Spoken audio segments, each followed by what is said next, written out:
Olá pessoal, sejam bem-vindos aí a mais uma aula de Física. Eu sou o professor Emilson Moreira e na aula de hoje nós estaremos fazendo uma revisão completa dos assuntos que mais caem na prova da especialista, né, que vai acontecer nesse próximo final de semana. Eu separei aqui cerca de 120 questões para que nós possamos resolver aqui juntos, tá? Daqueles assuntos mais cobrados. E você que já fez esse concurso, você que está estudando para ele, que resolveu questões anteriores, possivelmente já terá visto a maioria delas. Mas a gente vai aproveitar e fazer uma breve revisão teórica também em cima de cada um dos assuntos. Como são muitas questões, a gente não pode perder tempo, né? Vamos ao que realmente interessa. Começando por movimento circular, que tem sido um assunto muito recorrente nas provas de sargento da aeronáutica, a gente começa relembrando aqui rapidamente que frequência corresponde ao número de ciclos ou número de voltas numa unidade de tempo. Período é o inverso da frequência, tá? Então é o tempo que se gasta em cada volta.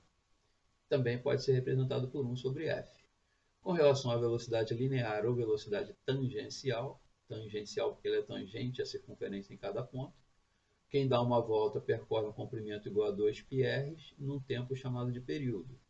Como o inverso do período é a frequência, você também pode representar por 2πrf. Para a velocidade angular, você tem 2π sobre período, porque quem dá uma volta percorre 2π radianos, ou ainda 2πf. A relação entre v e ômega, v igual a ômega r, e a aceleração centrípeta, que é dada por v ao quadrado sobre r, ou ômega ao quadrado vezes r.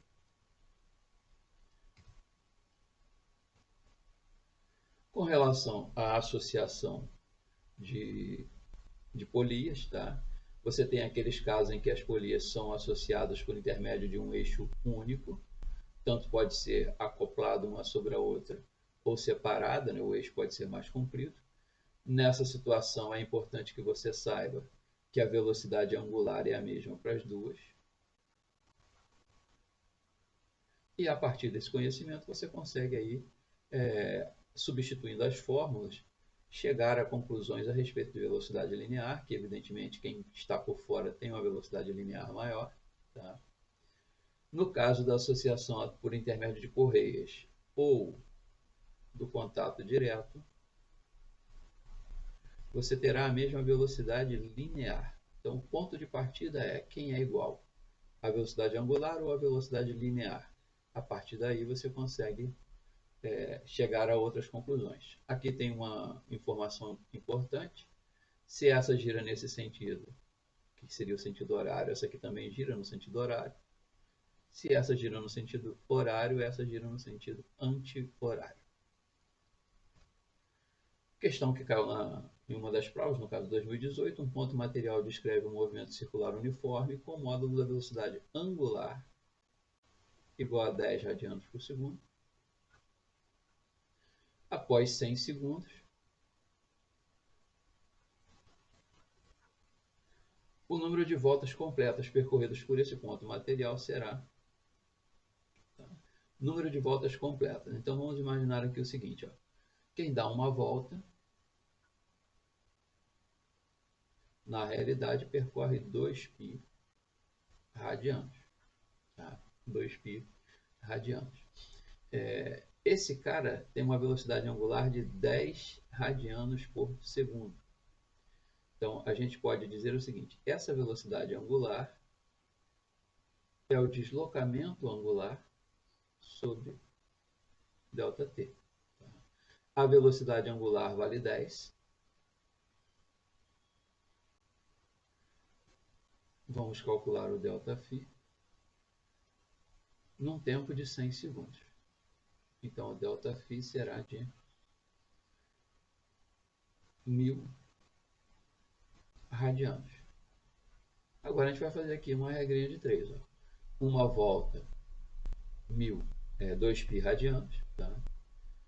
X voltas ou N voltas, né?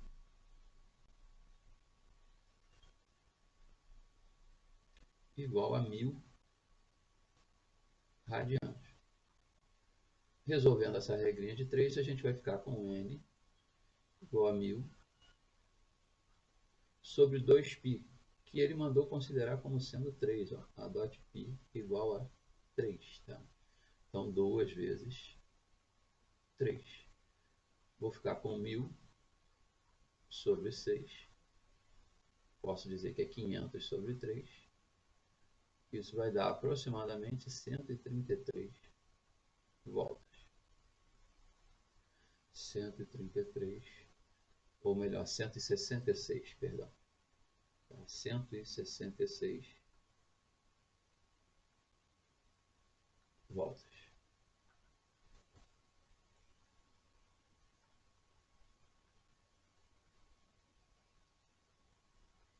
Então, resposta letra B de bola. Tá? Questão número 2. Duas polias estão acopladas por uma correia que não desliza, sabendo-se que o raio da polia maior é 20 centímetros e sua frequência de rotação é de 3.600 ou 3.600 rotações por minuto. Se a gente precisar converter para rotação por segundo, é só dividir por 60. Então, 360 sobre 6, 60 rotações por segundo, que é a mesma coisa que Hertz. Qual é a frequência F2 da polia maior em RPM, cujo raio vale 50 centímetros? Então, vamos chamar aqui de R1, R2 igual a 50 centímetros. Aquilo que eu falei para você, se elas estão ligadas por intermédio de uma correia, o que elas terão em comum é a mesma velocidade angular, ou perdão, linear. V1 igual a V2. Como é que a gente calcula a velocidade? 2πr F, ou seja, 2πr1, F1 igual a 2πr2, F2. 2π com 2π foi embora, quem já sabia poderia ter aplicado R1, F1 igual a R2, F2, de forma direta. R1 vale 20, ele quer a frequência em RPM mesmo, tá? Então, vou deixar aqui 3.600 igual a R2, que é 50, vezes F2. Vamos aqui dar uma melhoradinha na nossa vida. Vamos, por exemplo, cortar esse zero com esse zero. E 20 por 5 deu 4, tá? E deu, sumiu também. Ficamos então com F2 igual a 4 vezes 360, 1440 RPM. Resposta, então, letra C. Entramos no assunto dinâmica. Relembrando os vários conceitos, tá? Você tem um corpo em repouso, evidentemente, quando a velocidade é zero, a aceleração é zero e a força resultante também é zero. MRU, a velocidade é constante, tá? A aceleração é nula, a força resultante também é nula. Se a velocidade aumenta, você tem uma aceleração e uma velocidade no mesmo sentido do movimento. E a força resultante também no mesmo sentido, evidentemente, da aceleração, porque a força resultante sempre aponta no mesmo sentido da aceleração. Se a velocidade diminui, você tem velocidade num sentido, aceleração e força resultante no outro. Se existe curva, existe uma aceleração perpendicular à velocidade, que é a aceleração centrípeta. E aqui a gente está pensando no movimento circular uniforme, no qual então a força resultante também vai apontar para o centro, que é a força centrípeta. Leis de Newton. Primeira lei de Newton, princípio da inércia. Todo corpo em repouso ou em MRU possui uma tendência de permanecer nesse estado, né? Então, se não atuar nenhuma força resultante diferente de zero sobre eles, eles vão permanecer em movimento, se já estiverem em movimento, ou em repouso, se estiverem em repouso. A segunda lei da dinâmica, que é também chamada de princípio fundamental, força resultante igual a massa vezes aceleração. Terceira lei, lei da ação e da reação, lembrando para você, tá, que ação e reação nunca ocorrem no mesmo corpo, razão pela qual elas nunca irão se anular. Então, a reação da força-peso, a força que a Terra exerce ou um planeta exerce sobre um corpo, atua no centro do planeta.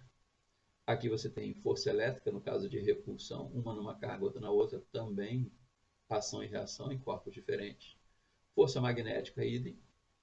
Tração, uma atua no corpo, outra na corda, tá? Inclusive, a gente pode dizer que a ação está sempre no corpo, a reação está sempre na corda. Um corpo apoiado sobre uma superfície, ele aplica uma força na superfície, a superfície aplica uma força nele, que a gente chama de normal. Então, ação e reação. Quando você puxa um corpo, tem atrito, se existe atrito entre as superfícies, tanto vai haver atrito no corpo de cima quanto no corpo de baixo. Outro par, ação e reação.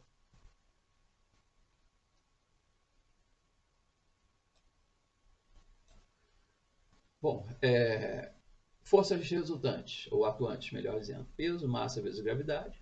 A normal, né, depende de como estão as superfícies, né, horizontal ou inclinada. A tensão também depende da corda, né? A força elástica, que é dada por Kx, que é a famosa lei de Hooke, onde x é a deformação. Normalmente a gente está falando de mola. O atrito, que pode ser estático se o corpo estiver parado, e ele tem um valor que vai de zero até um valor máximo. Então, máximo é μ estático vezes a força normal. Já o atrito dinâmico possui um valor constante, que é o μ dinâmico vezes a normal. O mais comum é que o atrito dinâmico seja menor que o estático. Força centrípeta, a gente já falou, mv ao quadrado sobre r. Tá? Muita atenção para o plano inclinado, muitas questões de plano inclinado têm aparecido, tá? na provinha da EAR, onde o peso se decompõe em duas componentes, uma que arrasta o corpo plano abaixo, eu prefiro chamar de PT. Tá? Tudo que te puxa para baixo é o PT. E PY, que é a que mantém o corpo em contato com o plano, que a gente chama de P cosseno. Tá? Então, essa aqui é a normal. E para você ver que, às vezes, o aluno comete o equívoco de achar que a normal é sempre igual ao peso. O plano inclinado é uma das provas que a normal não é necessariamente igual ao peso. A normal só vai ser igual ao peso se o corpo estiver abandonado ou submetido a forças somente na direção horizontal. Aí você tem normal igual ao peso. Igual também em módulo, tá? Eu não posso dizer que dois vetores que são opostos são iguais. Eles têm quase tudo igual, mas os sentidos são diferentes. Se por acaso pintar uma força inclinada, a normal já não é mais igual ao peso, porque essa força vai se decompor. Ou atenuando o valor da normal, caso a componente y seja para cima, ou se eu tivesse uma força atuando assim, ela aumentaria o valor da normal, porque a componente y atuaria para baixo. Ok? Questões, então, envolvendo esse assunto. Uma mola suspensa verticalmente próxima à superfície da Terra, onde a aceleração da gravidade pode ser adotada como 10.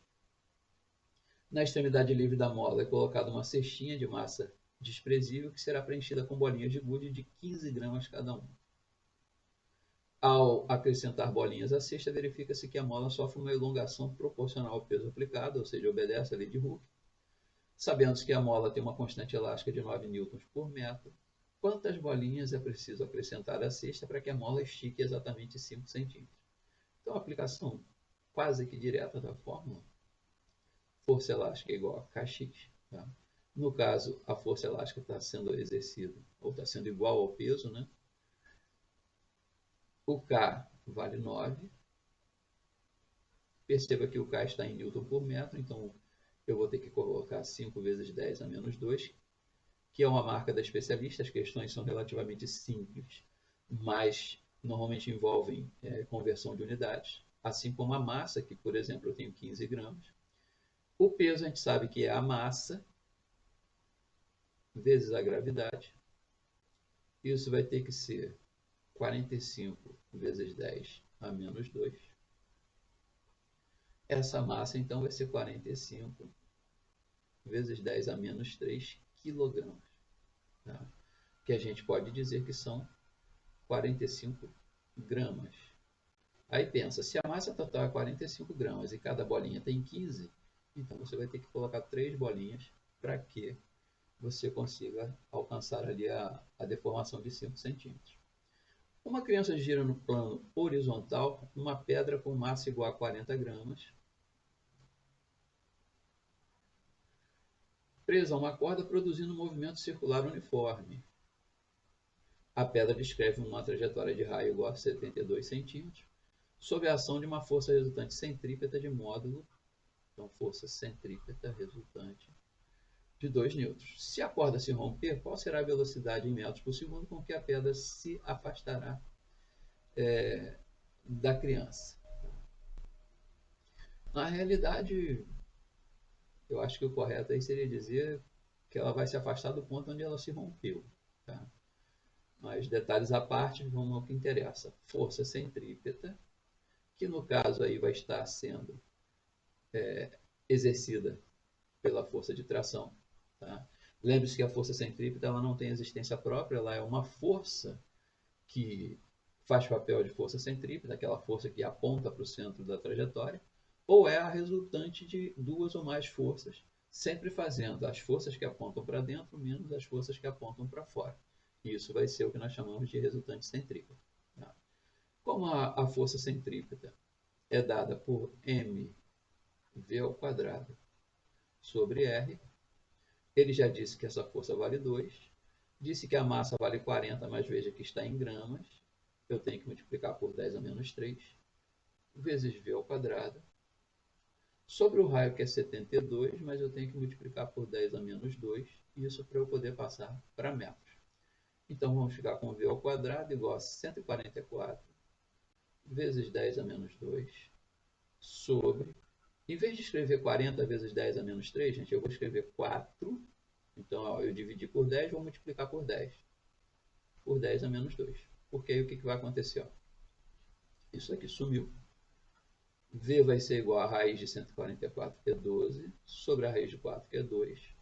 Ou seja, 6 metros por segundo, que é a unidade que ele deseja a resposta. Toda vez que você achar que respondeu, dá um confere lá se é realmente a unidade que você encontrou que ele quer. Tá? Então, letra A, 6. Questão número 3. O aparelho utilizado para a medição do peso de um objeto é denominado... Gente, se a gente não for querer entrar aqui na teoria da conspiração, peso é medido pelo dinamômetro. Mas aí anularam essa questão alegando que a balança, se for uma balança de molas, também pode medir o peso, que o dinamômetro, se colocado num fio, pode medir a tração. Mas eu entendo que a pergunta feita não foi essa. A pergunta feita foi a respeito do que é que você usa para medir peso. A resposta é dinamômetro, sem muita complicação.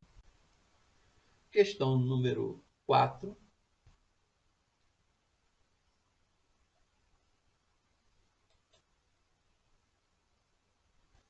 Meu computador parece estar apresentando uma pane aqui. Vamos ver. 2, 3, 4. Um astronauta de massa M, e peso P, foi levado da superfície da Terra para a superfície de um planeta cuja aceleração da gravidade em módulo é igual a 1/3 da aceleração da gravidade registrada na superfície da Terra.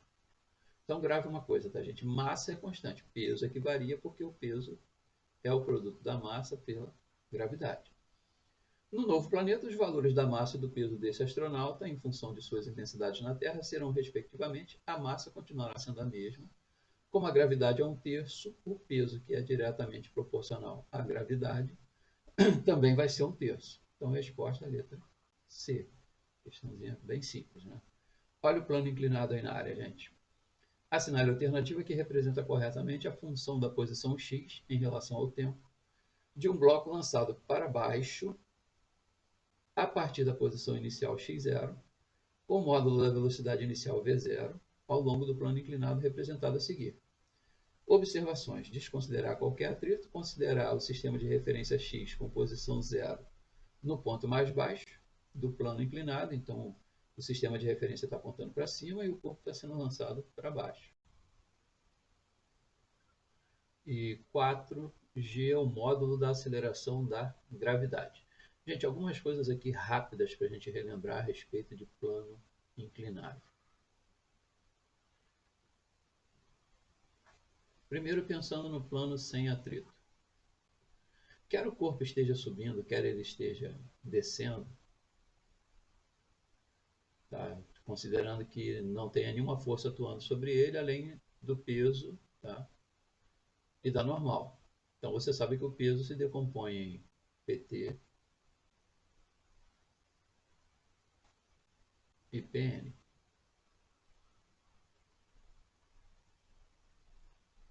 E a normal está aqui para cima.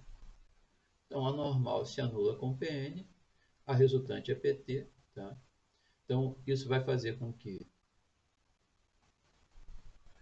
massa vezes aceleração seja igual a mg seno θ.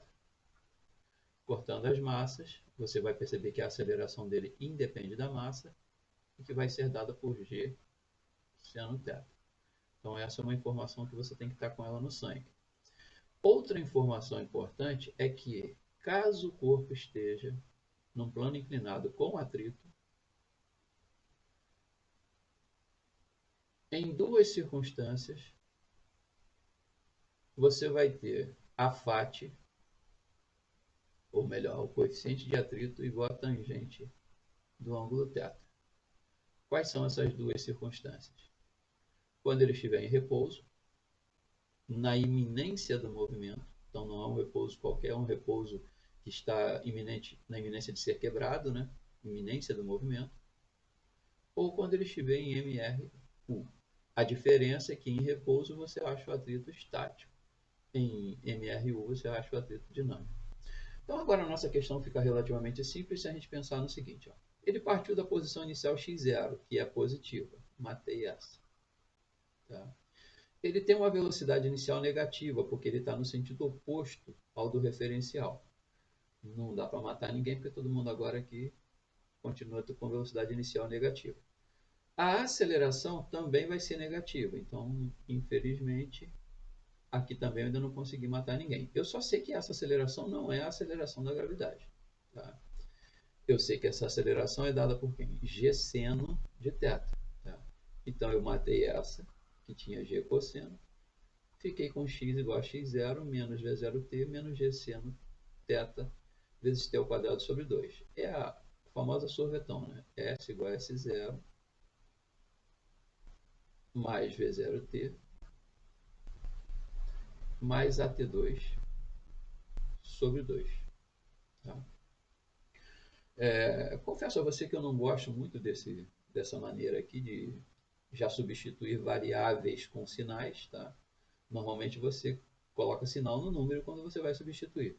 Mas a questão pedia dessa maneira, a gente respondeu para não ter muito trabalho. Questão número 6, outra vez um plano inclinado na jogada. Em alguns parques de diversão, há brinquedos em que as pessoas se surpreendem ao ver um bloco aparentemente subir uma rampa que está no piso de uma casa sem aplicação de uma força. O que as pessoas não percebem é que o piso dessa casa está sobre um outro plano inclinado que faz com esse bloco, na verdade, que faz com que o bloco, na verdade, esteja descendo a rampa em relação à horizontal terrestre. Na figura a seguir, está representada uma rampa com uma inclinação alfa em relação ao piso da casa e uma pessoa observando o bloco B subindo a rampa. Ou seja, desloca-se da posição A para a posição C. Então, para quem está aqui dentro, ele fica com a sensação de que está subindo. Mas, na realidade, se você prestar atenção, ó, se você prolongar esse segmentozinho aqui, ó, você vai ver que em relação à superfície, ele está descendo, tá? Que é o normal, né? Aí ele pergunta, a pessoa, a rampa, o plano inclinado e a casa estão todos em repouso entre si em relação horizontal terrestre, considere P o peso do bloco e desconsidere qualquer atrito. Nessas condições, a expressão da força responsável por mover esse bloco a partir do repouso para quaisquer valores de θ e alfa que fazem funcionar corretamente o brinquedo é dada por. Aqui você vai ter que se ligar no seguinte, ó. Você tem aqui um ângulozinho alfa, tá? Tem aqui um ângulozinho θ. Eu vou chamar esse ângulo aqui de x. Se você perceber, você tem aqui um triângulo. Vou marcar em vermelho aqui, ó, no qual θ é um ângulo externo. E aí você aprendeu lá na geometria que θ é a soma dos dois internos. Então, o ângulo do plano inclinado que me interessa, que é o x, na realidade vale θ menos alfa. Qual é a força que arrasta ele plano abaixo? É a famosa PT. E PT é dado por P seno x. Ou seja, PT vai ser dada por P seno de θ menos alfa. Tá, então, PT seno, P seno de θ menos alfa, a resposta é a letra B. Um corpo está submetido à ação de duas forças com intensidade 5 e 4, respectivamente, que formam entre si um ângulo de 60. O módulo da força resultante. Gente, questão clássica de aplicação da lei dos cossenos, né? 5, 4. Traçando aqui o paralelogramo. O ideal é que você já tenha isso em mente, para você não precisar ficar desenhando, né? Mas só para esclarecer. A tua força resultante ao quadrado vai ser F1 ao quadrado mais F2 ao quadrado, mais, toda vez que o vetor corta o ângulo é mais, se o vetor tivesse oposto ao ângulo, se fosse a diagonal aqui oposta a 60, seria menos, 2 vezes F1, F2, cosseno de 60, ou cosseno θ. Então, a minha força resultante ao quadrado vai ser F1, que é 5, ao quadrado 25, mais 4 ao quadrado 16, 2 vezes 4 vezes 5, que é 20, cosseno de 60, que é meio. Então, nós vamos ficar com a força resultante igual a raiz quadrada de 25 com 16, 41, com mais 20, 61. Está aí a nossa força resultante. Um objeto de massa 6 kg está sob a ação de uma força de 18 e outra de 24, perpendiculares entre si. Quanto vale a aceleração? Gente, força resultante é massa vezes aceleração. Duas forças, uma de 18 e uma de 24, sugerem para você aquele triângulo 3, 4, 5, né? 3 vezes 6, 18. 4 vezes 6, 24. Então, a força resultante é 5 vezes 6, que é 30. Isso vai ter que ser igual a massa, que vale 6, vezes A. Então, A igual a 5 metros por segundo ao quadrado. Tá? É claro que eu estou sendo um pouco mais rápido, porque hoje é revisão, né, gente? Não é... Aqui a gente não está apresentando matéria. A essa altura do campeonato, se você não conhece o 3, 4, 5, eu lamento, mas a gente não pode perder tempo para explicar. Em Júpiter, a aceleração da gravidade vale aproximadamente 25 metros por segundo ao quadrado, ou seja, 2,5 vezes maior que a aceleração da gravidade da Terra, que é considerada como aproximadamente 10, né? Ele mandou considerar aqui 10. Se uma pessoa possui na Terra um peso de 800 newtons quantos newtons essa mesma pessoa pesaria em Júpiter? Ora, se é 2,5 vezes maior, o peso também vai ser 2,5 vezes maior. Então, o peso lá em Júpiter vai ser 800 vezes 2,5. Ou seja, por 2 dá 1.600, mais a metade de 800, que é 400, 2.000 newtons. Estamos também bem tranquilo. Olha outro plano inclinado. Um plano inclinado forma um ângulo de 60 graus com a horizontal. Ao longo deste plano é lançado um bloco de massa 2 kg com velocidade V0, como indicado na figura. Qual a força de atrito em newtons que atua sobre o bloco para fazê-lo parar? Considera o coeficiente de atrito dinâmico igual a 0,2. Na realidade, não necessariamente precisaria de força de atrito aqui para ele parar, né? Dependendo do tamanho da rampa, em algum momento ele ia parar porque o PT estaria oposto ao movimento. Mas força de atrito é pura e simplesmente quem? Mi vezes normal. E no caso do plano inclinado, mi já disse que vale 0,2, né? Esse N é P cosseno, no caso P cosseno de 60. Então a FAT vai ser 0,2 vezes o peso, que vale 20, tá? A massa é 2, e o cosseno é meio. Então, podemos simplificar, que deu 10 por 2, né? E 10 vezes 0,2 dá 2. Então você tem uma FAT tá? Que vale 2 newtons. 11. Um carrinho é puxado em um sistema sem atrito por um fio inextensível numa região de aceleração gravitacional igual a 10 metros por segundo ao quadrado, como mostra a figura. Sendo que o carrinho tem massa igual a 200 gramas. Já vou aqui tomar o cuidado de escrever 0,2 kg. Sua aceleração em metros por segundo será, gente, ó, para baixo eu tenho peso, para cima eu tenho tração, e quem acelera o carrinho é a tração, já que ele falou para desprezar os atritos, o peso do carrinho se anula com a normal. Então aqui anulou. Logo, o que a gente pode dizer? Que peso menos tração é igual a 5 vezes a aceleração. Já poderia ter até colocado o peso que é 50, tá, gente?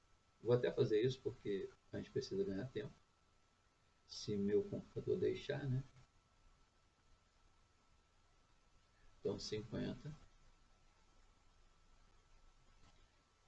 menos tração é igual a 5 vezes a aceleração. E no carrinho, a tração é a massa do carrinho, que é 0,2, vezes esta aceleração. Se a gente somar as duas, a gente fica com menos t mais t sumiu. 50 igual a 5,2 A. A é 50 por 5,2. Sei que você não está muito interessado em fazer essa conta. Se fosse 50 por 5 daria 10. 50 por 5,2 tem que dar algo menor que 10. Não chega a ser 8, porque 8 vezes 5,2 vai dar bem menos que 50. Então, resposta à letra C. Seguimos em frente. O personagem Cebolinha, na tirinha abaixo, vale-se de uma lei da física para executar tal proeza que acaba causando um acidente. Então ele faz aquele truque de puxar a toalha, né, e deixar os objetos sobre a mesa. O que acontece? Ele aplica uma força com um tempo muito pequeno, né, puxa com muita rapidez aqui a toalha. Praticamente essa força não interage com os objetos em cima da mesa, devido ao atrito também ser muito pequeno. Então, a tendência dos objetos que estavam em repouso era permanecer em repouso. Isso a gente já sabe que se trata da lei da inércia. Não quebrou nenhum prato aqui, mas em compensação derrubou aqui, acho que a mãe dele, né? Que quebrou vários outros. Tá? Então, isso se trata de quem? Primeira lei de Newton, que é conhecida como lei da inércia. Ok? Quando um paraquedista salta de um avião, sua velocidade aumenta até certo ponto, mesmo antes de abrir o paraquedas. Isso significa que em determinado momento sua velocidade de queda fica constante. A explicação física que justifica o fato é, gente, quando o paraquedista está descendo, vamos considerar que seja, ele fala mesmo antes de abrir o paraquedas, né? Então, ele está aqui, vamos imaginar um super paraquedista aqui, tá? Saltando. Ele tem o peso dele para baixo, mas tem a força de resistência do ar para cima. Essa força de resistência do ar ela é dada por uma constante vezes a velocidade ao quadrado. Essa constante depende da área, tá, em contato, tanto é que se ele encolhe braços e pernas, essa força de resistência diminui, depende basicamente da área de contato, mas é claro que depende da densidade do ar também. Tá? Basicamente o que a gente precisa saber é que a força resultante é kV ao quadrado. Quando é que você tem uma velocidade limite? Quando a força resultante fica igual a zero. Tá? Ali a força de resistência do ar aqui é resultante. Tá? A força resultante igual a zero. Será zero quando as duas forem o quê? Iguais, em modo. Então, a explicação física que justifica tal fato é: ele perde velocidade na queda porque saiu do avião. Não, a velocidade está aumentando. Né? A força de atrito aumenta até equilibrar com a força-peso. Isso é uma verdade. A composição da força-peso com a velocidade faz com que a última diminua. Poxa, o peso justamente é favorável, a velocidade vai aumentar. Né? E ao longo de toda a queda, a resultante das forças sobre o paraquedista é nula. Não, só vai ser nula quando acontecer a velocidade limite. Então, resposta à letra B de bola. Entramos na parte de estática. Vamos dar uma relembrada aqui nos conceitos importantes. Destacando para você, tá, gente, que eu estou dando ênfase àquilo que mais cai. Tá? e tenho que ser muito rápido, porque são 123 questões, se não me falha a memória. Então, estática, gente. Quando você tem um ponto material, ou seja, aquele corpo cujas dimensões são desprezíveis, a força resultante ser nula é condição única e suficiente para que o corpo esteja em repouso. Esse repouso pode, ou melhor, esteja em equilíbrio, né? Pode ser equilíbrio estático, se ele estiver em repouso, ou equilíbrio dinâmico, se ele estiver em movimento retilíneo e uniforme. No entanto, quando você tem um corpo extenso, só a força resultante ser nula não é suficiente, porque isso garante o equilíbrio de translação, mas não garante o equilíbrio de rotação. O que faz com que você tenha a garantia de que há também equilíbrio de rotação é o momento ou torque, tá, da força, o somatório dos momentos ou dos torques, ser igual a zero.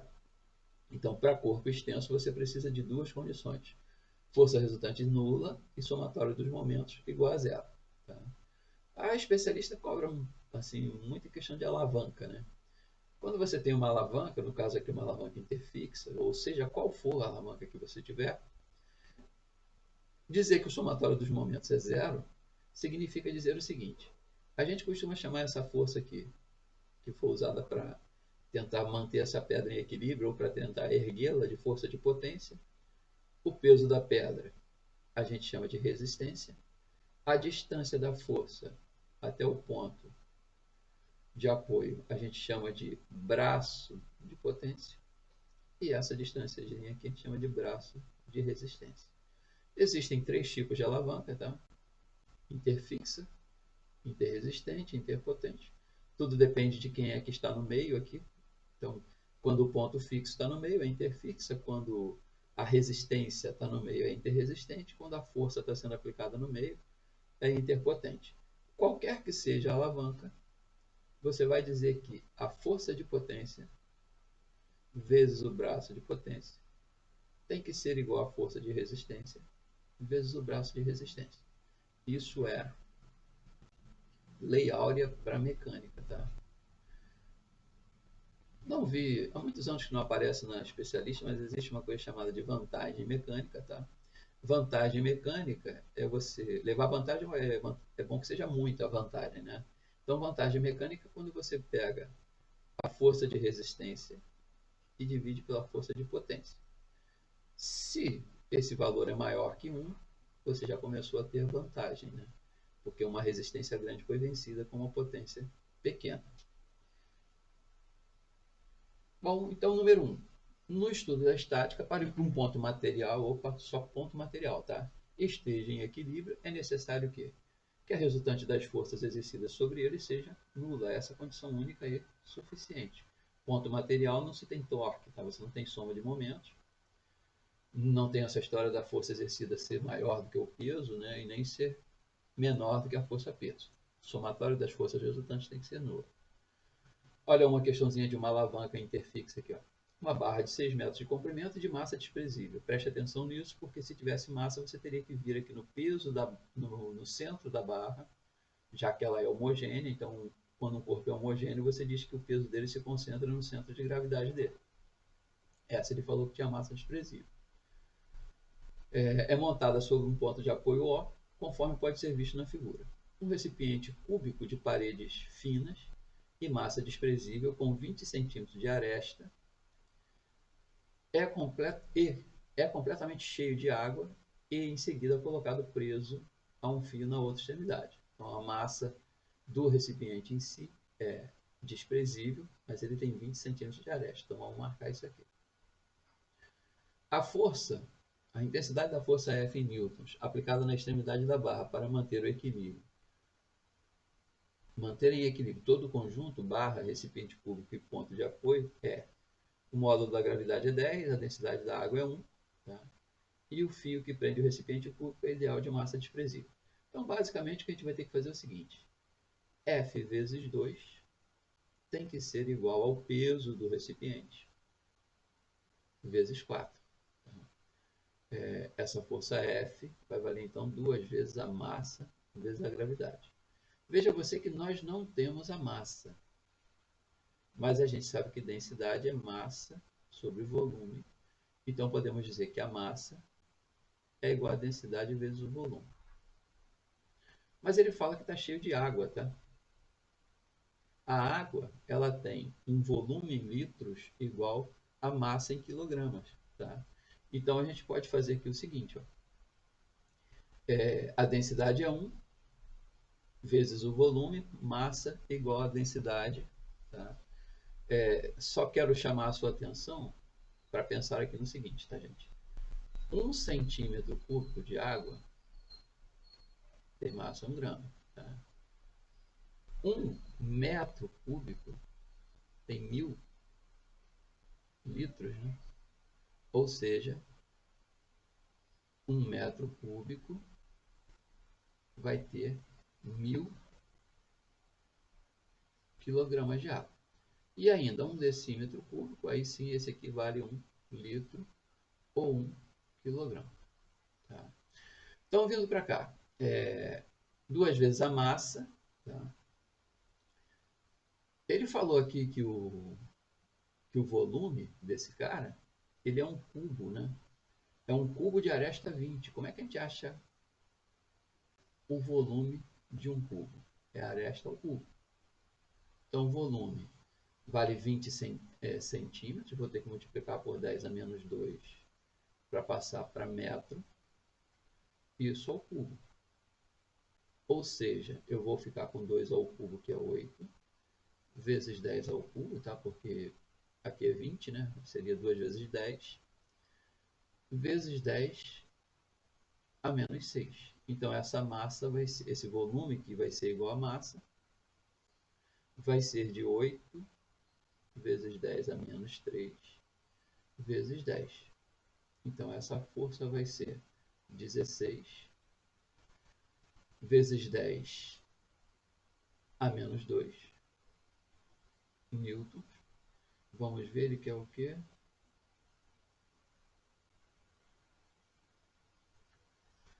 O volume, blá, blá, blá, newtons. A força em newtons. 16 vezes 10 a menos 2. Tem alguma conta errada aqui, vamos voltar aqui rapidamente.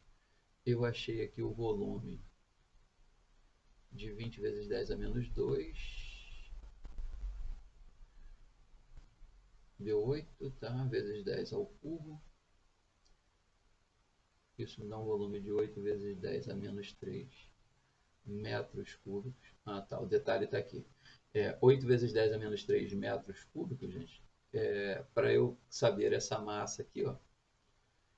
A massa é a densidade. Como é que é a densidade? Essa densidade de 1 grama por centímetro cúbico, ela vale 1000 quilogramas por metro cúbico. Então, eu vou ter que fazer aqui 1000 vezes 8 vezes 10 a menos 3. Então, a massa vai ser de 8 quilogramas. Tá? Então, perdão aqui, a conta está errada aqui. Borracha. Então, massa, 8 quilogramas.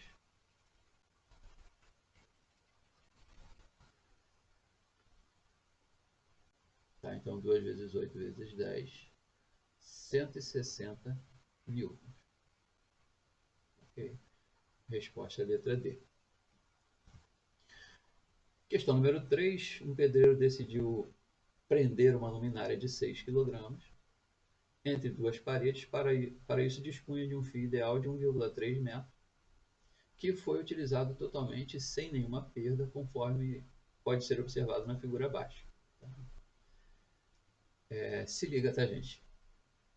Ele falou que o fio tem 1,3 metros, tá? Foi utilizado sem nenhuma perda. Então, olha o que acontece aqui. Ó. Como aqui é 30, aqui é 40, aqui é 50 centímetros, porque esse é o triângulo retângulo 3, 4, 5, que foi multiplicado por 10. E aqui tem os 30 centímetros. Então, 50 com 50, 100, 130 centímetros, totalizando 1,3 metros. Sabendo que o sistema está em equilíbrio estático, determine o valor em newtons da tração que existe no pedaço AB do fio ideal preso à parede. Adote o módulo da aceleração da gravidade como sendo igual a 10. Bom, a gente vai pensar aqui no seguinte. Ó. Vamos transportar para cá. A gente tem aqui... Deixa eu desenhar aqui. Ó. Eu tenho uma tração aqui T. tem outra tração aqui, T. Se você decompõe, você fica aqui com Tx. Aqui também você fica com Tx. Eis a razão porque na horizontal você tem um equilíbrio garantido. Os dois Tx, um para um lado e outro para o outro. Está garantido que na horizontal não tem movimento. Ao projetar tanto a tração da esquerda quanto a tração da direita, você cai no mesmo lugar, então você tem Ty de um lado, Ty de outro. Ou seja, dois Ty estão equilibrando o peso do corpo. Como é que eu vou achar o Ty se eu chamar esse ângulo aqui de θ? Ty está separado do θ. Quando está separado, você usa T seno θ. E isso tem que ser igual ao peso. E ele falou que vale, a massa é 6, então que vale 60. Tá? Então a gente vai ficar com 2 vezes T. O seno θ é 30 sobre 50. Não precisa converter, porque a unidade vai sumir. Isso é igual a 60. Eu vou simplificar aqui. Deu 1, aqui deu 2. 2 com 2 foi embora. Sobrou só os 50 newtons. Então, resposta é a letra C. Outra questão envolvendo aqui uma gangorrinha, né? uma alavanca interfixa. Dois garotos de massas iguais a 40 e 35. Presumidamente de 40 é o da direita. Né? Então está aqui 40 newtons. 400 newtons no caso. E 350 newtons.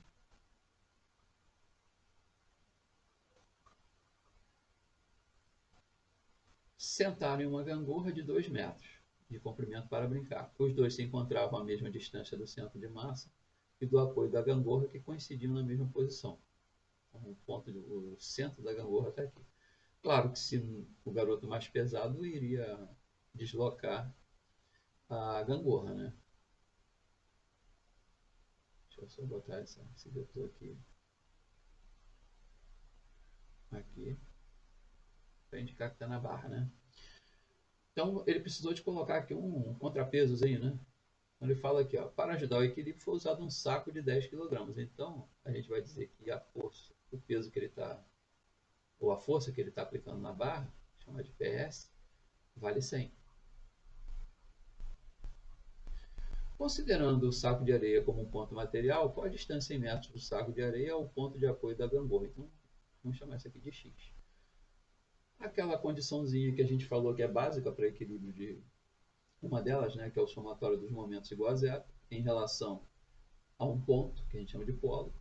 Normalmente esse ponto é escolhido como sendo aquele ponto em torno do qual a barra tende a girar.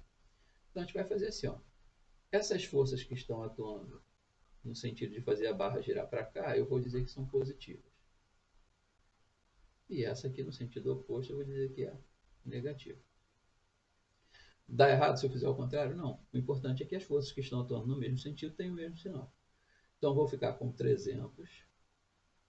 Ele já falou que a barra toda tinha 2 metros, então é claro que aqui vale 1 metro. Aqui também vale 1 metro. Então 350, perdão. 350 vezes 1 mais 100 vezes x terá que ser igual a 400 vezes 1. Tá?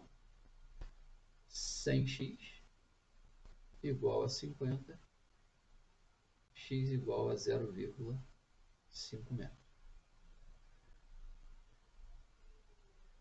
Veja o seguinte, tá? A gente já sabia que tinha resposta aqui que não podia ser, né, gente? Se esse lado aqui da barra tem 1 metro, tá? Não tem cabimento essa distância x ser 2, ser 1,5 metro e ser 1. A resposta já estava aqui pronta. Eu apliquei as fórmulas só para poder resolver didaticamente, mas a resposta estava meio que óbvia ali, tá? Às vezes prestar atenção nesse detalhe economiza um tempo bem significativo. Na mesma prova caiu essa outra aqui, ó. Dois garotos decidem brincar de gangorra usando uma prancha de madeira de massa igual a 30 kg, então agora tem massa. Eu vou aqui no meio dela e vou dizer que o peso está atuando aqui. Esse peso, que é o peso da barra, vai valer 300 newtons. ela tem 4 metros de comprimento, já está escrito aqui, sobre um apoio conforme mostra a figura. Sabendo que um dos garotos tem 60 kg e o outro 10, então esse aqui vai fazer uma força de 600 newtons, esse aqui vai fazer uma força de 100 newtons. Qual a distância em metros do apoio até a extremidade em que o garoto de maior massa está? Tá? Então, de novo, vamos fazer, ó, quem está girando para cá, a gente vai considerar positivo. Quem está girando no sentido oposto, a gente vai considerar negativo. Então, vamos ficar com 100 vezes essa distância aqui toda, que preste atenção, se tudo é 4, aqui é x, aqui é 4 menos x. 100 vezes 4 menos x, mais 300 vezes... Aí tem um detalhe importante, ó. O peso não está no meio da barra, então essa distância aqui vale 2. Tá? 2 metros. Então esse pedacinho aqui, que eu preciso dele agora, vale 2 menos x. Então 300 vezes 2 menos x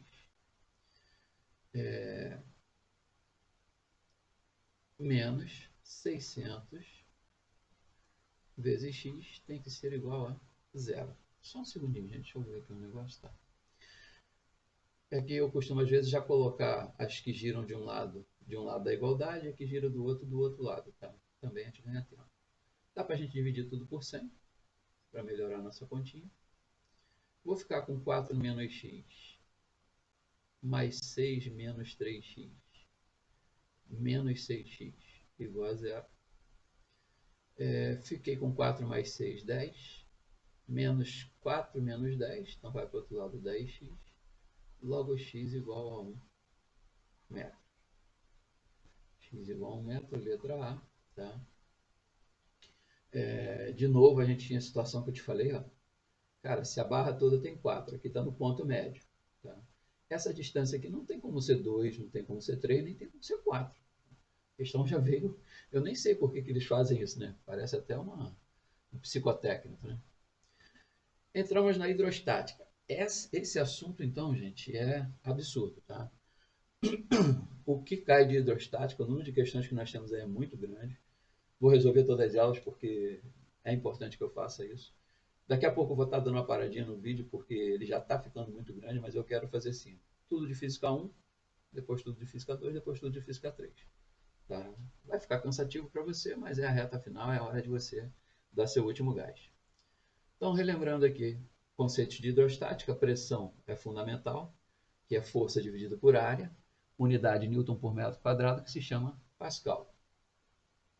Outro conceito que a gente vai usar muito é a de densidade, já até usamos ainda há pouco, massa sobre volume, tá? Cuja unidade básica, a unidade SI é quilograma por metro cúbico, mas se usa muito grama por centímetro cúbico. E aí é importante que você lembre-se de que, para converter de 1 grama por centímetro cúbico, a gente também já fez isso, para quilograma por metro cúbico, você precisa multiplicar por 10 ao cubo. Evidentemente, a volta você divide. Tá? Então, densidade de massa sobre volume, também chamada de massa específica. Tá? Então, alguns chamam de B, outros chamam de Mi, tanto faz. Tá? Densidade ou massa específica depende da substância e tem massa do corpo sobre o volume do corpo, que depende do corpo. Da substância é sempre fixa, né? O chumbo tem sempre a mesma densidade, mas se você pega uma bola de chumbo maciça e uma bola de chumbo oca, a maciça tem densidade coincidente com a do chumbo, mas a oca tem uma densidade menor. Então a densidade do corpo nem sempre bate com a densidade da substância que constitui esse corpo. Só vai acontecer a coincidência se ele for maciço. O princípio de Stevens, tá? Que diz que a diferença de pressão entre dois pontos de um líquido é dada por μgh. Eu prefiro escrever isso aqui assim, tá? Passando PA para o lado de lá, fica PB menos PA, ou seja, diferença de pressão é μg vezes a diferença de altura. Então isso é conhecido como o teorema de Stevens, ou Stevens, se você preferir assim. A especialista às vezes gosta de perguntar também a respeito dos teoremas, tá? Então os 3 que mais aparecem são o Stevens, na Física 1, Pascal e Arquimedes. Então, o de Steven tem a ver com a pressão efetiva, tá? A pressão hidrostática, que é a pressão exercida por um fluido. Então, essa pressão depende da altura de fluido que existe acima do ponto que você quer calcular a pressão. Então, quando você está no fundo de uma piscina, quem faz pressão sobre você é todo o líquido que está acima de você. Se você vier para um ponto intermediário, só o líquido que está acima de você que vai fazer pressão. Assim como a atmosfera, né? Você está no nível do mar, toda a atmosfera faz pressão sobre você. Se você vai para o alto da montanha, aquela quantidade de ar que você deixou abaixo de você não faz mais pressão sobre você. O princípio de Pascal. Os vasos comunicantes também é uma coisa importante, tá, gente? Princípio de solução dos vasos comunicantes. Você vai pegar aquele ponto que fica na interseção dos dois líquidos não miscíveis e vai traçar uma linha horizontal até o outro lado do tubo. Os dois pontos têm que estar na mesma pressão. Como a pressão é dada por densidade vezes gravidade vezes altura, densidade, gravidade vezes altura de um lado, densidade, gravidade vezes altura do outro, a gravidade vai sumir, vai ficar simplesmente que densidade vezes altura de um é igual a densidade vezes altura do outro. Então, eu gosto até do D, né? Que fica mais fácil de falar.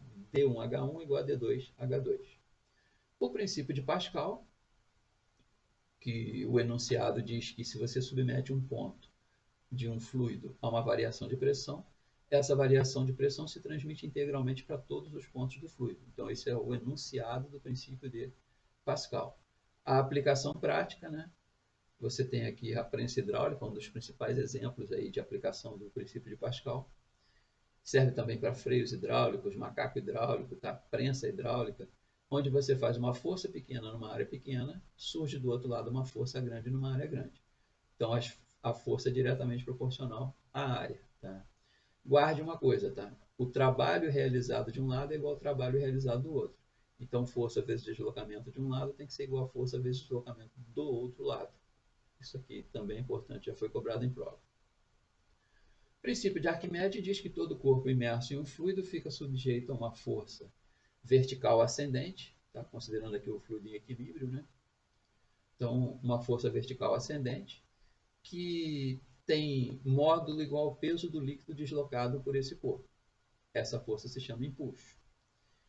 Então, guarde uma coisa, o empuxo corresponde ao peso do líquido deslocado. Se esse reservatório tivesse cheio e eu introduzisse esse cilindro, a água que transbordasse dele teria um peso, se você botasse na balança, medisse a massa e multiplicasse pela gravidade, daria um peso exatamente igual ao valor do empuxo que estaria sendo exercido nesse cilindro dentro dessa água, né? Considerando que fosse água, por exemplo. Tá? Empuxo, eu gosto muito de escrever que é DVG. Tá? Eu costumo brincar que é derrotar o Vasco da Gama. Então, densidade do líquido, nunca se esqueça disso. Volume não é o volume total, é o volume imerso. Imerso é o que está dentro. E G é a gravidade. Peso aparente, aqui fica meio nítido, né? A diferença entre o peso e o empuxo. Tá? Peso aparente. Corpos flutuando. Sempre que um corpo está flutuando é porque o peso é igual ao empuxo. Se você igualar as duas fórmulas, tá? Porque peso, ó, isso aqui é a massa, tá? Massa do corpo vezes gravidade. Só que massa pode ser escrito como densidade vezes volume. Veja que as fórmulas ficam muito parecidas, né? Só que aqui é densidade do corpo, volume do corpo e gravidade. Aqui é densidade do líquido, volume que está dentro, tá? Vezes a gravidade. Se você tem os dois iguais, então, escrevendo do jeito que eu costumo falar para você, ó, densidade do corpo, volume do corpo, gravidade. Densidade do líquido, volume imerso, vou botar I aqui, gravidade. Isso aqui some. Você fica com uma razão bastante interessante. Ó. A densidade do corpo está para a densidade do líquido, assim como o volume imerso está para o volume do corpo. Aí isso vai fazer você entender por que, por exemplo, nos icebergs você tem cerca de 90% dele imerso e 10% apenas emerso. O emerso é o que está fora, tá? Por quê? Porque a densidade do gelo é aproximadamente 0,9 e a da água aproximadamente 1. Então, 0,9 sobre 1 vai dar 0,9. O volume imerso vai ser 0,9 vezes o volume do corpo, ou seja, 0,9 é 90% do volume do corpo. Tá? Então, essa relação é legal de você guardar, a densidade do corpo para a densidade do líquido, volume imerso sobre volume do corpo. Questõezinhas, normalmente de aplicações muito rápidas. Os ramos de uma prensa hidráulica têm áreas S1 e S2, conforme pode ser visto na figura, sendo S1 igual a 1/8 de S2. Então eu já posso garantir uma coisa, gente. Ó. Vamos escrever diferente aqui só para ficar mais fácil de você perceber. S2 é 8 vezes S1. Eu falei com você que a força 1 está para S1, assim como a força 2 está para S2. Ou seja, força é diretamente proporcional à área. Então você pode dizer que a força 2 também é 8 vezes a força 1, sem pensar muito. Olha o que ele diz. Qual deve ser a intensidade da força F1 aplicada ao ângulo de área S1 para resultar no ângulo S2 uma força de 800 newtons. Tá? Então, para que aqui seja 800, basta que aqui seja quanto? 100 newtons. Porque 800 dividido por 8 vai dar aqui 100 newtons. Então, a resposta é a letra C de sangue bom. Uma esfera se encontra totalmente imersa no interior de um tanque com água, conforme a figura. Então ela está no meio, né? Não está em contato com parede nenhuma, então você só tem a ação do peso e do impulso. Se ela estivesse aqui no fundo, você ainda teria normal, tá? Porque toda vez que tem contato, tem normal. Admitido P como o vetor peso e E representando o vetor impulso, utilizando os conceitos físicos de impulso e vetor, assinale a única alternativa que apresenta uma afirmação incorreta. Incorreta. Gente, vamos para a prova? Então vamos começar de baixo para cima. Tá? É muito comum que a resposta, quando que é incorreta, quando você tem que analisar uma por uma, que a resposta seja alguma das de baixo. Comum, não necessariamente verdade, mas é comum. Para que a esfera possa emergir, sair do líquido, o módulo do vetor impulso deve ser menor que o do peso. Cara, não faz sentido. Se o impulso é menor, o peso vai ganhar dele, então vai afundar o corpo. Então já achamos a resposta certa. Tá vendo o que eu te falei? Vamos ver aqui, ó. O vetor impulso e o vetor força-peso sempre terão sentidos opostos, mesmo se a esfera estiver em equilíbrio. Isso é verdade. Tá? Se o módulo do vetor força-peso for igual, isso aqui a gente está considerando também o líquido em equilíbrio. Eu nem vou entrar nesse detalhe aqui, que isso é mais para quem vai fazer oficiais. Tá? Então, líquido em equilíbrio, impulso e peso são verticais. Tá? Então, tem sentidos opostos. Se o módulo do vetor força-peso for igual ao módulo do vetor impulso, a esfera permanecerá em equilíbrio na posição que se encontra. Há controvérsias. Tá? Se ela já estivesse parada, sim. Se ela estivesse em movimento, ela continuaria em movimento. Tá? Vamos ver o que ele fala aqui. Aqui ele deixou um pouquinho a desejar. Tá? Como a letra D está totalmente errada, então a gente não vai ficar discutindo, deixa que alguém entre com recurso. Mas isso aqui é controverso, porque você sabe pela lei da inércia que se a força resultante é nula, o corpo fica na situação que ele estava anteriormente. Se ele estava parado, ele continuará parado. Se ele estivesse em movimento retilíneo uniforme, continuaria em movimento retilíneo uniforme. Então não vai ficar equilíbrio na posição, poderia estar em movimento.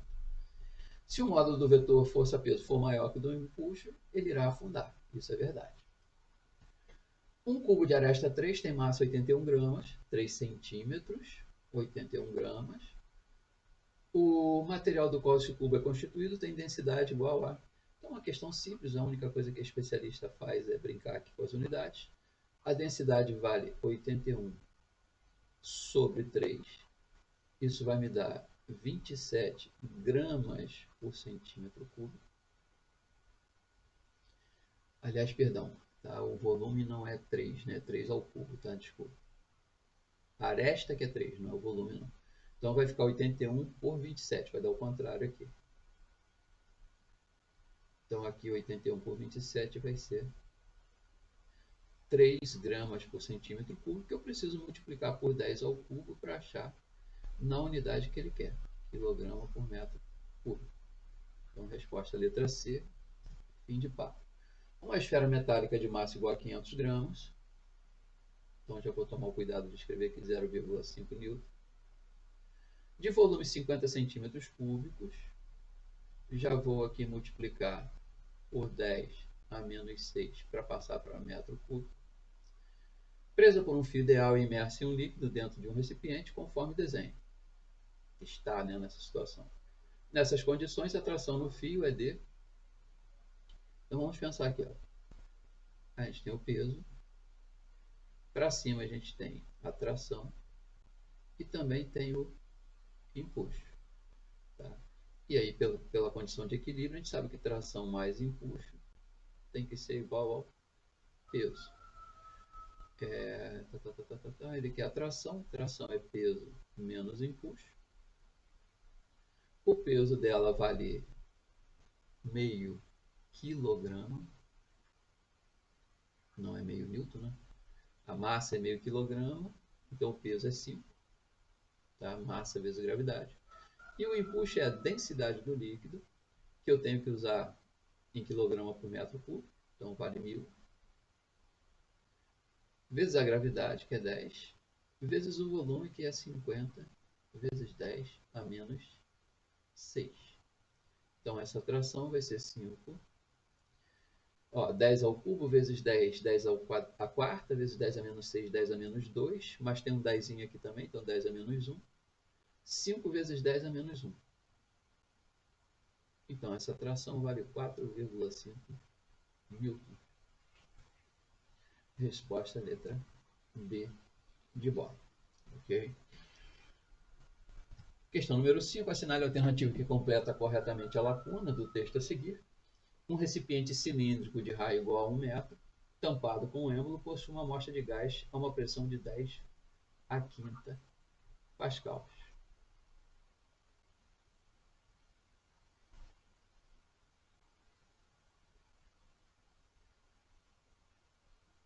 Dez a quinta pascal, ele tem um êmbolo, ocupando um volume de 10 litros. Essa amostra de gás passa a ocupar 5 litros. Então vamos pensar assim, ó. Vamos botar nosso êmbolozinho aqui.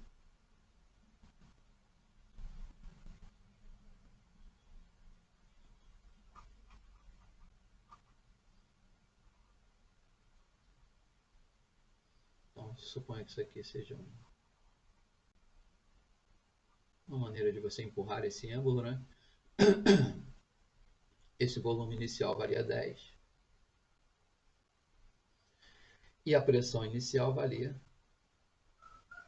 10 a quinta pascals. Essa amostra de gás passa a ocupar um volume de 5 litros. Então, vou só representar aqui o volume 5 litros, final. E sofreu uma transformação isotérmica, na qual o êmbolo a comprime. O valor do módulo da força aplicada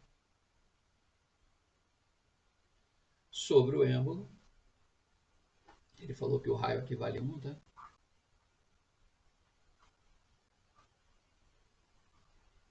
Um metro, o raio. Enquanto a amostra ocupa o volume de 5 litros. Bom, vamos descobrir primeiro quanto vale a pressão final. Isso aqui envolve uma partícula de gases, mas é bem simples, não uma transformação isotérmica. A gente conhece lá o Povetov PVT.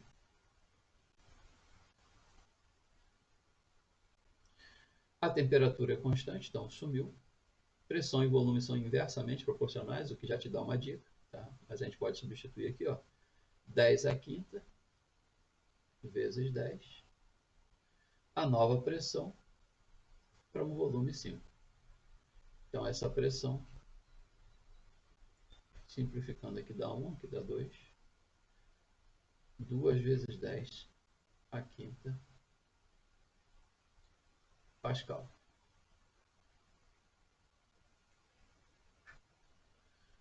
Ele quer saber quanto vale, tá?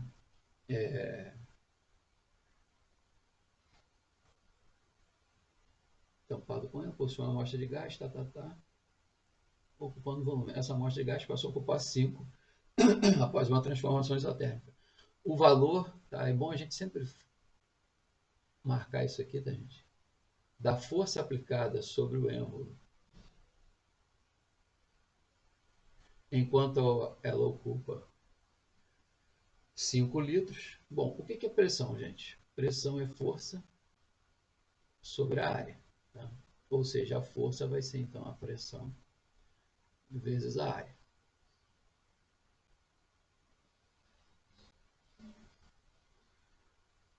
A pressão 2 vezes 10 à quinta.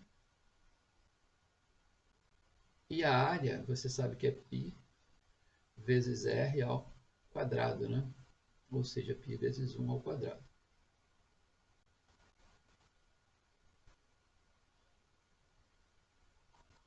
Como ele quer apenas a parte que acompanha o 10 à quinta, então resposta letra B de bola. Um bloco de massa M em forma de paralelepípedo está apoiado sobre uma superfície, exercendo sobre ela uma pressão P. Se este bloco for apoiado sobre a outra face com o dobro da área, a nova pressão será... Galera, é só você lembrar do seguinte, pressão é força sobre área. Pressão e área são inversamente proporcionais. Se a área vai aumentar, a pressão vai diminuir. A área vai dobrar, então a pressão vai reduzir pela metade, tá? Sem muito estresse. No local sob a ação da pressão atmosférica, um estudante equilibra os líquidos A e B em alturas diferentes, sugando a parte do ar dentro dos canudinhos de refrigerante. A gente tem a ilusão de que é a gente que puxa o líquido pelo canudinho. Não, a gente puxa o ar. Aí a pressão atmosférica empurra o líquido, já que vai haver uma diferença de pressão, né? Você puxou o ar, você criou um quase vácuo ali, então a pressão dentro do canudinho é menor do que a pressão atmosférica, e ela empurra o líquido por esse canudo.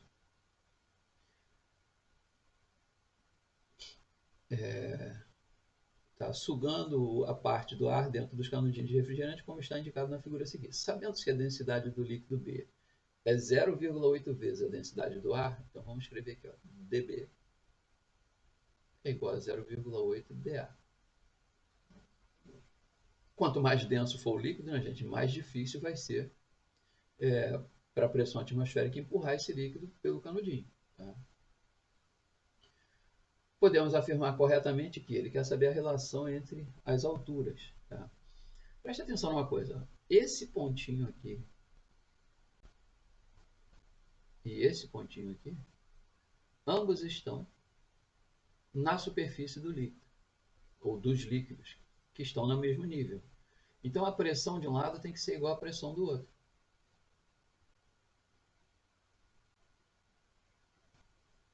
Do lado de fora quem faz pressão é a atmosfera, do lado de dentro quem faz pressão é o líquido, tá? Que está dentro do canudinho. Como é que se calcula essa pressão que a gente chama de pressão efetiva? Densidade, gravidade, altura. Então, densidade, gravidade, altura. Ficamos com aquela fórmula do tubo em U, que praticamente é um tubo em U, só que foi configurado de uma maneira um pouquinho diferente, tá? Então, a gente pode dizer aqui que ele quer HB, então vamos fazer assim, ó. HB, isolando o HB, ó, vai ser dA vezes HA sobre dB. A gente pode aqui dizer que dA sobre dB, ó, se liga nisso aqui, ó, eu vou escrever de uma maneira diferente para você entender melhor. 0,8 eu vou botar aqui 8 sobre 10. Então eu posso dizer que 10 sobre 8 é igual a dA sobre dB. Não é exatamente isso que eu preciso aqui, ó, dA sobre dB? Então eu vou ficar com 10 sobre 8 HA. Tá? 10 sobre 8 HA. HB igual a 1,25 HA. Resposta, então, letra C de sangue bom. Desejando medir a pressão de um gás contido em um bujão, um técnico utilizou um barômetro de mercúrio de tubo fechado. O que muita gente às vezes não sabe é que esse tubo em U, quando acoplado aqui para medição de pressão, né, contendo mercúrio aqui dentro, isso é chamado de barômetro de mercúrio. É de tubo fechado ou pode ser de tubo fechado ou de tubo aberto. Qual é a diferença? Se fosse aberto, do lado de cá eu teria a pressão atmosférica atuando. Como é fechado, eu tenho vácuo, então não tem pressão atmosférica desse lado direito. Considerando a pressão atmosférica igual a 76 centímetros de mercúrio, a pressão do gás em centímetros vale. Se liga, ó, tem um gás aqui dentro, esse gás faz pressão nessa superfície do líquido. Então aqui está a transição entre o gás e o mercúrio, a interseção. Do lado de cá, no mesmo nível, eu tenho essa coluninha aqui, ó, de mercúrio, que vale quantos centímetros? Ora, se aqui é 10 e tudão é 30, aqui é 20. Então, a pressão que essa coluna de mercúrio faz do lado direito nesse ponto é igual à pressão que o gás faz desse lado esquerdo nesse ponto. Como está fechado, simplesmente 20 centímetros. Se tivesse aberto, seria 20 mais 76, aí seria 96. Mas está fechado, então não tem que contar com a pressão atmosférica. Num recipiente cilíndrico, cuja área da base é 3 centímetros quadrados, tá? Toma cuidado porque isso na prova seria passivo até de anulação da questão, tá? Então o 2 está aqui, tá?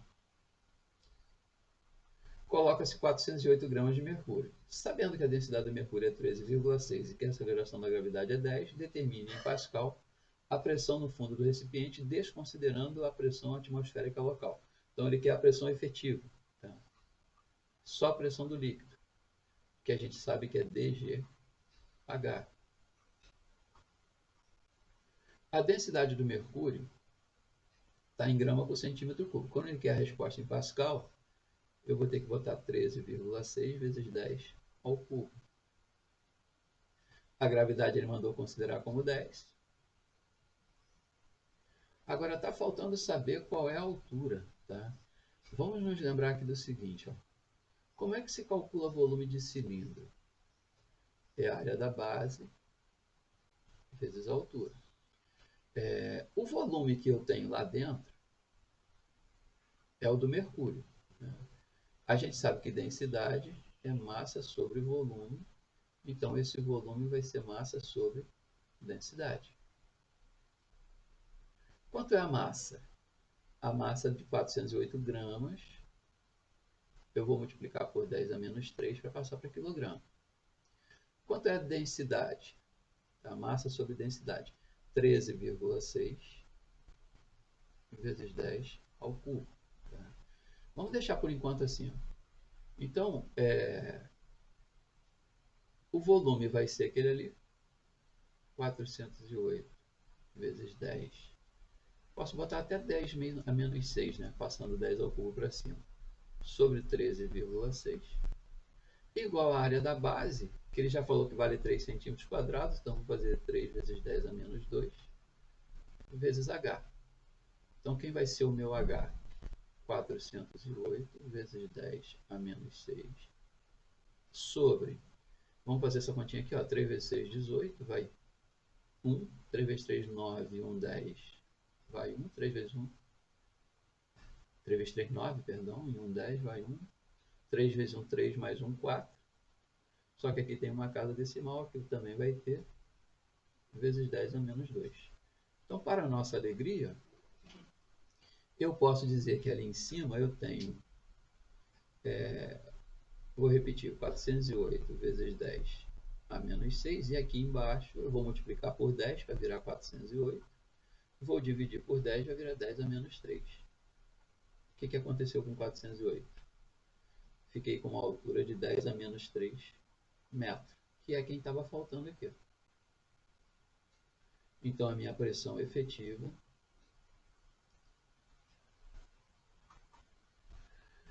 vai ser de... Estou vendo que tem uma conta errada aqui, né? Permita aqui rapidinho refazer. Densidade 13,6 vezes 10 ao cubo, gravidade 10, altura. Densidade é massa sobre volume, 408 vezes 10 a menos 3 está certinho. A densidade 13,6 vezes 10 ao cubo, 408 sobre 13,6 vezes 10 a menos 6 também está certo. 3 vezes isso aqui deu 40,8. Repeti a de cima, 408 vezes 10 a menos 6. Multipliquei por 10. virou 408, dividir por 10 virou 10 a menos 3. 10 a menos 6 por 10 a menos 3 dá 10 a menos 3.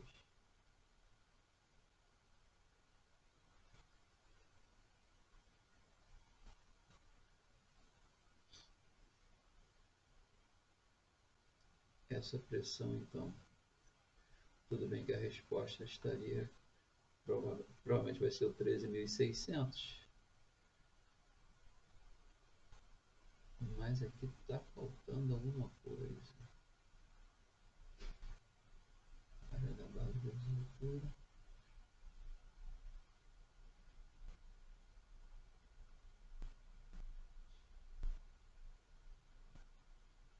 3.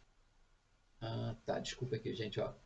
3 centímetros quadrados, quando eu passei para metro quadrado, não é 10 a menos 2, né? Centímetro, decímetro, metro, é 10 a menos 4.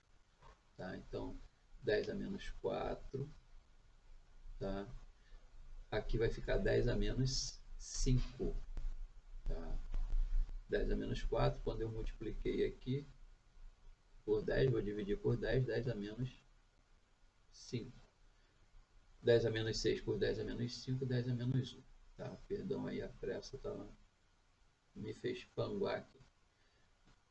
Então, agora assim, ó, 10 vezes 10 a menos 1,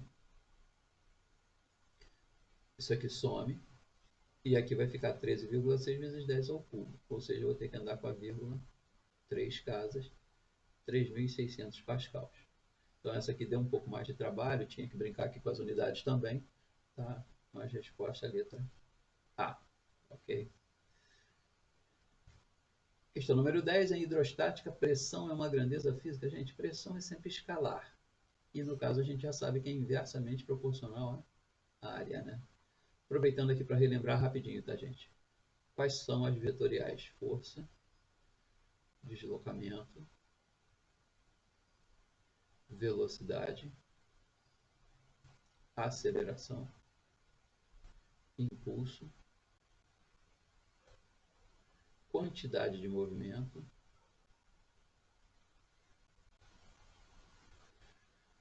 e momento, que também pode ser chamado de torque. Lá na física 3 você ainda tem campo elétrico e campo magnético. Na física 1 nós temos essas 7 aqui. O resto é tudo escalar. Um mergulhador submerso no oceano constata mediante consulta um manômetro preso em seu pulso que está submetido a uma pressão de 276 centímetros de mercúrio. Sendo assim, a profundidade em relação à superfície do oceano na qual o mergulhador se encontra submerso vale em metros. Então, considere a água do oceano um fluido ideal e em repouso, admita a pressão atmosférica igual a 76, adote a densidade do mercúrio 13,6 e considere a densidade da água igual a 1 grama por centímetro cúbico. Tá? Gente, na realidade, o que a gente vai pensar aqui é o seguinte, ó, a pressão que a água exerce sobre esse cidadão é exatamente igual à pressão de uma coluna de mercúrio de 200 centímetros. Por que 200, mesmo? Porque 76 é da própria atmosfera. A água em si só está exercendo 200, eu tenho que descontar a atmosfera.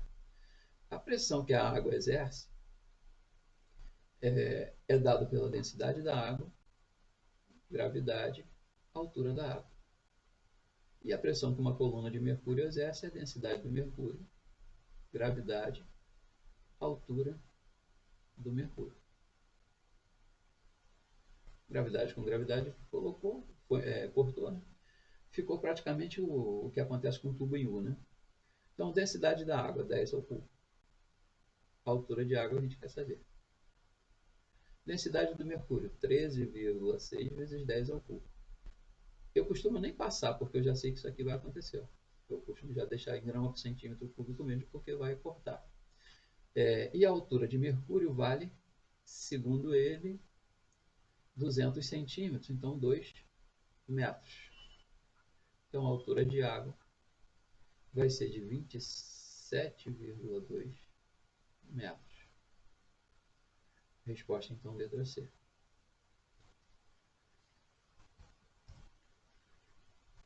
Um tubo em U, contendo um líquido de densidade igual a 20 vezes 10 ao cubo, quilogramas, tem extremidade conectada a um recipiente que contém um gás, e a outra em contato com o ar atmosférico a pressão de 10 a quinta pascal. Após uma transformação termodinâmica nesse gás, o nível do líquido em contato com o mesmo fica 5 centímetros abaixo do nível da extremidade em contato com o ar.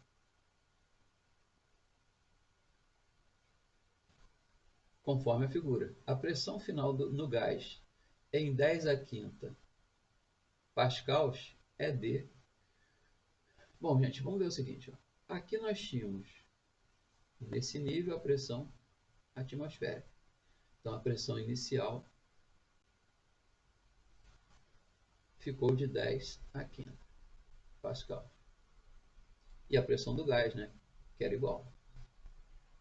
Tá? Então, pressão atmosférica, a pressão do gás, foi chamado de PA, né? Eram iguais. Tá? Na segunda situação, olha o que aconteceu. Esse ponto agora está aqui. Esse ponto está aqui. Quem faz pressão aqui é o gás. Continua sendo o gás. Que ele chamou de P2. Só que quem faz pressão aqui agora ó, é a atmosfera mais essa coluninha desse líquido. Então, a gente vai dizer que a nova pressão é a pressão atmosférica mais a pressão do líquido. Ou seja, 10 a quinta mais... Só isso aqui, gente, já garante para a gente que essa resposta aqui e essa aqui estão fora. Porque é maior que a pressão inicial. A pressão do líquido é a densidade do líquido, a gravidade e a altura da coluna do líquido. Então, essa pressão 2 vai ser 10 a quinta, mais a densidade do líquido, que ele já falou que é 20 vezes 10 ao cubo. 20 vezes a da água, né? É uma densidade bonita, né? Vezes 10. E a altura do líquido, que é 5, mas eu não posso usar em centímetro, tenho que usar em metros. Então, vou ficar com 10 a quinta, mais... Ó, se liga, 5 vezes 20 é 100, ou seja, 10 ao quadrado. Então, eu já posso fazer assim, ó. Sumiu 10 ao quadrado com 10 a menos 2.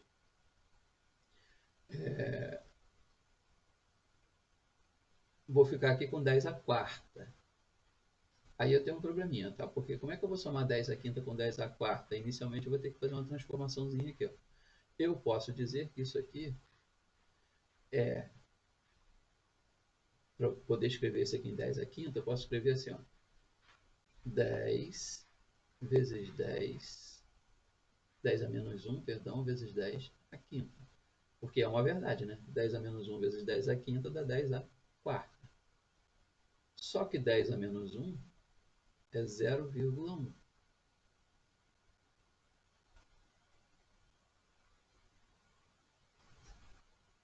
Veja quanto essa canetinha dá uma doideira nela.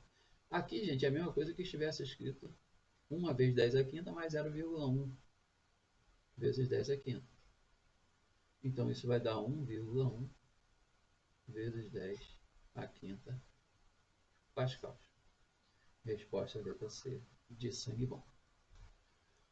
Desejando conhecer a altitude de sua cidade em relação ao nível do mar, um estudante de física acoplou na extremidade de uma câmara de gás um pneu cuja pressão é conhecida e vale 152 centímetros de mercúrio.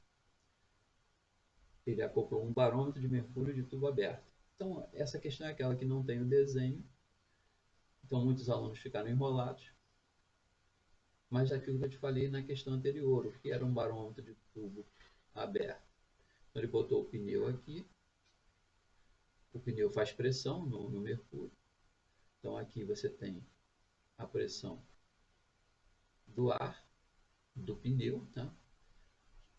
Aqui você tem mercúrio. Do lado de cá você tem o desnível. Lembrando que se esse cara é de tubo aberto, aqui você tem a pressão atmosférica, que é muito comum ser chamada de P0. Vou pegar uma caneta de uma cor diferente aqui. Então veja, ó, esse ponto e esse aqui estão submetidos à mesma pressão. Tá? Chamar de ponto X e de ponto Y. Então, Px igual a Py. Continuando, com a experiência, o aluno percebeu um desnível da coluna de mercúrio do barômetro de exatamente 1 metro. Então, aqui vale 1 metro.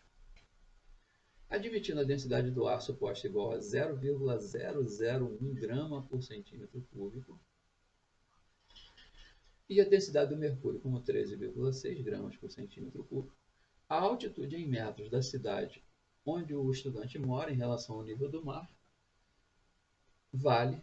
Bom, primeiro vamos pensar numa coisa. O pneu, ele falou que tinha pressão de 152 centímetros de mercúrio. 1 metro é a mesma coisa que 100 centímetros de mercúrio. Então, essa coluna faz uma pressão de 100, a atmosfera do local onde ele mora intera com 52. Porque 52 mais 100 fica exatamente igual aos 152 da pressão do pneu. Opa, então já descobri a pressão atmosférica do local que ele mora. 52 centímetros. Já sei que está bem acima do nível do mar, até porque ele já tinha falado isso, né? Gente, 52 centímetros, a gente quando vai calcular a pressão atmosférica, a gente não leva em conta a pressão atmosférica do local, a gente leva em conta a diferença de pressão, tá, entre aquele local e o nível do mar, aplicando o teorema de Stevens. A diferença de pressão é a densidade, gravidade, vezes a diferença de altura. Quem faz pressão não é o ar, tá? Então, essa diferença de pressão eu vou precisar calcular. Vamos pensar no seguinte, ó. Essa coluna de ar que ficou para baixo do local onde ele morava, vamos fazer um desenho aqui para facilitar um pouquinho o entendimento. Aqui vale 76 centímetros. Aqui está no nível do mar. Aqui vale 52 centímetros. É sinal que existe uma diferença de pressão de 24 centímetros de mercúrio. O que significa dizer o seguinte: essa coluna de mercúrio de 24 centímetros exerce a mesma pressão que a coluna de ar que ficou aqui, para baixo. E como a gente quer saber a altura dela, então o que eu vou fazer? Ó? A pressão do mercúrio, tá, é a densidade vezes a gravidade vezes a altura do mercúrio. E a pressão do ar é a densidade do ar vezes a gravidade vezes a altura da coluna de ar. Então, de novo, aconteceu aquela situação do tubo em U. Densidade do mercúrio, 13,6. Eu não vou multiplicar por 10 ao cubo, gente, porque depois, quando eu multiplicar aqui, também vai sumir. A altura da coluna de mercúrio, 52 centímetros.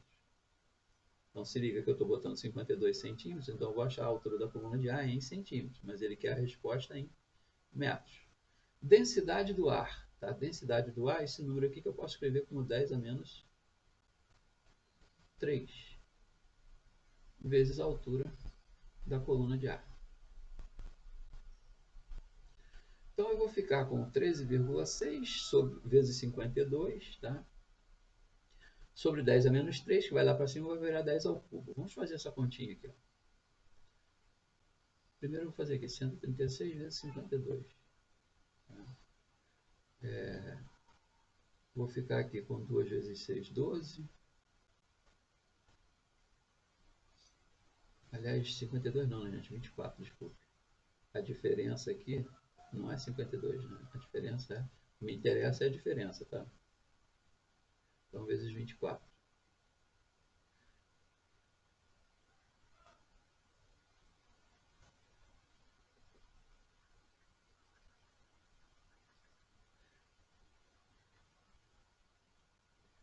Então, 13,6, 136 vezes 24. 4 vezes 6, 24, vai 2. 4 vezes 3, 12. 2, 14, vai 1. 4 vezes 1, 4 e 1, 5. 2 vezes 6, 12, vai 1. 2 vezes 3, 6, 1, 7. Não vai nada. 2 vezes 1, 2. 4, 6, 12. Tá. Isso vai dar 3.264. Aí se liga num detalhe importante, ó.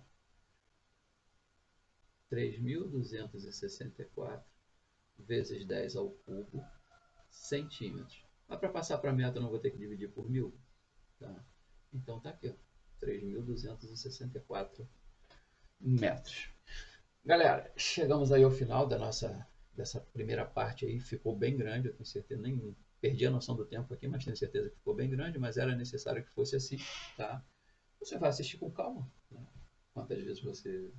Em quantas vezes você achar melhor. Daqui a pouquinho a gente volta para pegar a parte de Física 2, tá legal? Um abração aí, até daqui a pouco.